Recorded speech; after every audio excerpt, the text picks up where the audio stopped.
If you ask a Chinese person which city in China is considered a food desert, besides Beijing, you might be surprised to hear another name, Hangzhou.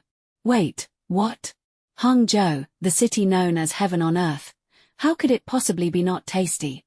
Well, blame it all on one dish, the famous West Lake Vinegar Fish. Picture this, a whole fish covered in thick, brownish red sauce.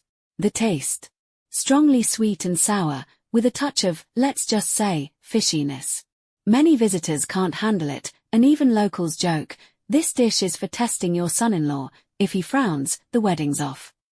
Yet year after year, tourists still line up to try it, taking photos while chewing, wondering, am I eating this the wrong way?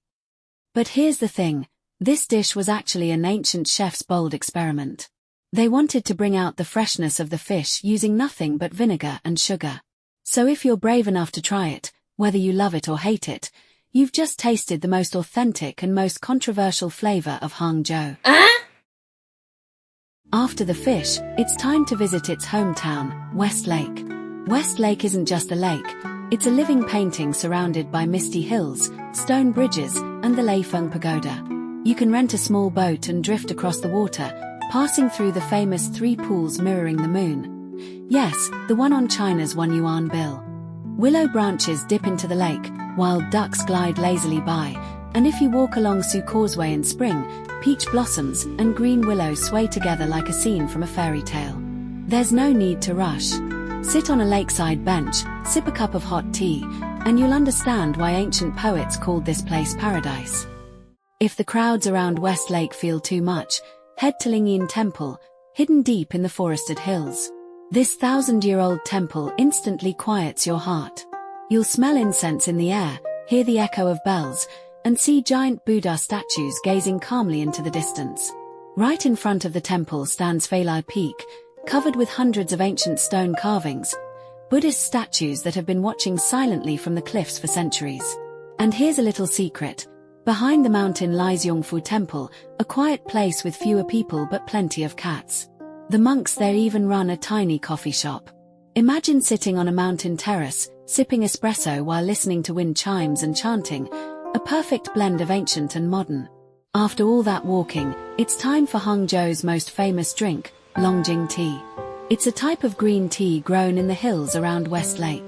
The tea leaves open into a soft jade green, and the aroma, fresh, grassy, a bit like beans and flowers, is unforgettable.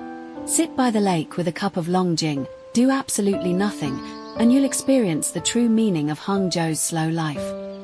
And if you want to step into a living picture of ancient China, go visit Wuzhen, a water town just a half-hour high-speed train ride from Hangzhou. Hop on a small wooden boat, glide through narrow canals, and watch the old wooden houses reflecting in the water. You'll feel like you've traveled back in time. But Wuzhen isn't just old, it's alive and creative. Every autumn, it hosts the Wuzhen Theatre Festival, where artists and theatre groups from around the world perform on streets, boats, and in centuries-old courtyards. You can stroll around, watch free performances, then sit by the river with a bowl of Wuzhen's braised lamb noodles. Simple, warm, and satisfying. So, is Hangzhou really a food desert? Sure, some of its dishes might challenge your taste buds, but Hangzhou is so much more than its cuisine. It has mountains and water, temples and tea, and a rhythm of life that makes time feel slower. Once you're here, you'll understand that old Chinese saying, heaven above, Suzhou and Hangzhou below. Maybe heaven isn't the tastiest place, but it's definitely the most beautiful, peaceful, and poetic, and in China, even paradise ships free.